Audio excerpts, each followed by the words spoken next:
Bom, e o Algo. ministro da Justiça e Segurança Pública, Ricardo Lewandowski, anunciou que vai enviar 20 peritos da Polícia Federal para o Rio de Janeiro. O ministro disse que o envio desses peritos é resultado do escritório emergencial, aquele criado e anunciado ontem ao lado do governador do Rio de Janeiro, Cláudio Castro. Os peritos enviados ao Estado vão apoiar as forças do Rio de Janeiro de segurança em áreas como análise dos locais de crimes, balística, genética forense para identificar o DNA, e medicina legal, além de exames de balística, necrópsia, identificação de corpos, entre outros também. Ô Dani, e esse escritório que foi montado no Rio de Janeiro depois de um desencontro de falas do governador e do ministro da Justiça? É uma ideia, Diego, em construção, digamos assim, tá? Amanhã eu vou trazer bastante bastidor a respeito desse assunto, mas o envio desses peritos já é um primeiro teste de fogo para essa relação. Por quê? A perícia criminal da Polícia Federal é a elite da perícia no Brasil. Eles conseguem, inclusive, avançar em caminhos que os governos estaduais sozinhos não têm condições, pela, inclusive, excelência do equipamento que tem à disposição e da técnica, empregada por cada um desses peritos. Agora, veja só, são peritos que vão analisar, por exemplo, onde aconteceram os confrontos, que vão ver as marcas de balas nas casas das pessoas, Vários vídeos circularam nas redes sociais com as pessoas mostrando que suas casas estavam sendo atingidas. Teve uma pessoa que também sofreu ferimentos por conta de estilhaços. Isso vai revelar, ao fim e ao cabo, se a operação foi ou não foi bem planejada. Se houve, de fato, confronto, todos morreram em confronto, como diz a polícia, até esse momento, A gente ainda não sabe. O deputado Ottoni de Paula, que é pastor e de direita, disse que morreram 4 pessoas vinculadas à igreja dele.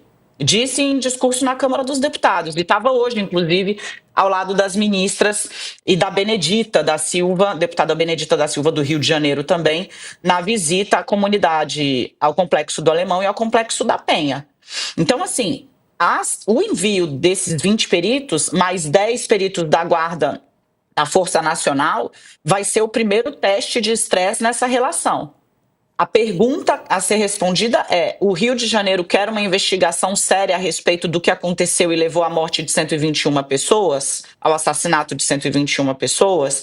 Todos, segundo o governador Cláudio Castro, eram bandidos em confronto com a polícia. Mas, de novo, o governo já falhou brutalmente uma vez ao anunciar o número de 58 mortos, quando havia ainda mais 70 corpos, pelo menos cerca de 70 corpos, jogados na mata entre o Complexo da Penha e do Alemão.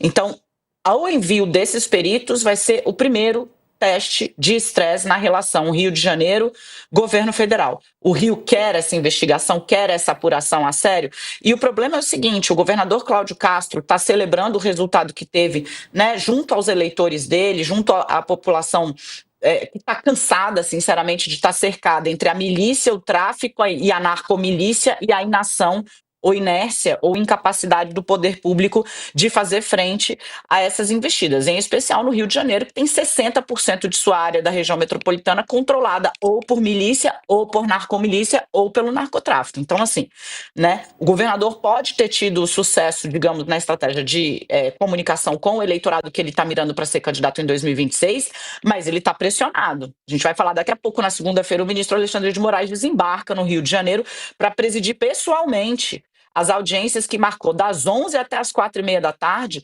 desde o governador até os chefes das polícias, passando pelo procurador do Rio de Janeiro, passando pelo presidente do Tribunal de Justiça do Rio de Janeiro e pela Defensoria Pública, para entender qual foi, o que aconteceu aqui.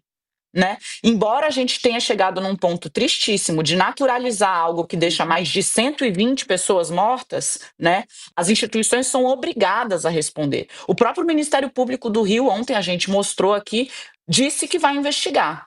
Então, a Polícia Federal vai ter um papel importantíssimo também em ou ajudar o governo do Rio a robustecer a sua versão de que a atuação da polícia foi exemplar e a operação foi um sucesso, como disse o governador Cláudio Castro, ou apontar aonde estão as falhas que levaram a tantas vítimas, entre elas 4 policiais. Chamar a reportagem do UOL, Lorena Barros está no Rio de Janeiro, passou a tarde no Instituto Médico Legal, conversando com as famílias e vai trazer esse relato para a gente. Uma boa tarde para você, Lorena. Boa tarde, Diego, Dani, Letícia. Eu passei a tarde no ML hoje. Eu cheguei, na verdade, agora no Palácio Guanabara, que é onde o governador vai falar já já, o Cláudio Castro. Mas mais cedo eu fiquei ali entre as 10 da manhã e as 4 da tarde no IML. Desde ontem ele está operando de forma diferenciada em relação aos outros dias, né? O que aconteceu? O IML, propriamente dito, ele foi reservado para a polícia trabalhar na identificação dos corpos. E o prédio do Detran, que é um prédio anexo, que fica ali do lado do IML, a poucos passos, ele tornou um sítio de triagem. Então, as famílias que estão procurando pessoas desaparecidas, elas chegam lá, dão seus dados e são informadas de que vão ser chamadas para irem reconhecer os corpos do outro lado. Então, assim, o que eu vi de manhã foi uma movimentação difícil, triste, porque as pessoas elas estavam, enfim, saindo muito abaladas, chorando e indo de um prédio para o outro, né? Geralmente acompanhadas de um policial. Nesse ponto da triagem, a imprensa não pôde entrar, eu só consegui, então, ver de longe como é que estava ali a espera das pessoas e as pessoas não estavam se sentindo confortáveis para falar. Então, quem falou não quis se identificar. As poucas pessoas que se identificaram para a reportagem foram pais que perderam seus filhos de uma forma trágica, assim, né? Mais trágica do que as mortes habituais ali que a gente viu. Então, eu conversei com a mãe que alega que o filho teve a cabeça decapitada, com um pai que soube da morte do filho porque recebeu um vídeo alegadamente gravado dentro de um veículo policial, que, enfim, não conseguimos comprovar ainda se foi ou não, mas ele estava dentro ali de um veículo policial, o rapaz baleado na cabeça. Então, assim, foi realmente um clima muito, muito difícil, assim, hoje, né, presenciar essas pessoas e ver esses relatos. Essa coletiva do governador começa daqui a pouco, às 6 da tarde. A expectativa é essa? Isso. Está marcado para as 6. Eu consegui aqui confirmar. Ele convidou alguns governadores do Centro-Oeste, do Sul. Eu consegui confirmar a presença aqui do Jorginho, né, que foi uma das pessoas aí que está mais à frente, colocou as próprias tropas da polícia de Santa Catarina à disposição do Castro, e do governador de Mato Grosso do Sul, Riedel.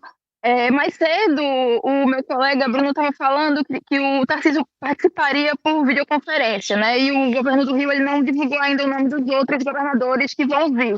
Mas foram convidados aqui, de acordo com a nossa colega Letícia, inclusive, que está aí, foram convidados o Eduardo Leite, o Ratinho Júnior, o Caiado, de Goiás, o Zema, o Tarcísio e a vice do Distrito Federal, a Celina Leão. Então, a gente está na expectativa, eles estão se reunindo e depois que acabar a reunião, eles devem conversar com a imprensa, aqueles governadores que vieram participar aqui da reunião de hoje. Tá ótimo. Lorena Barros, obrigado pelas informações, bom trabalho. Vamos ficar de olho, é claro. Vamos tentar mostrar aqui essa entrevista daqui a pouco do Castro e dos governadores aí no Rio. Obrigado por enquanto.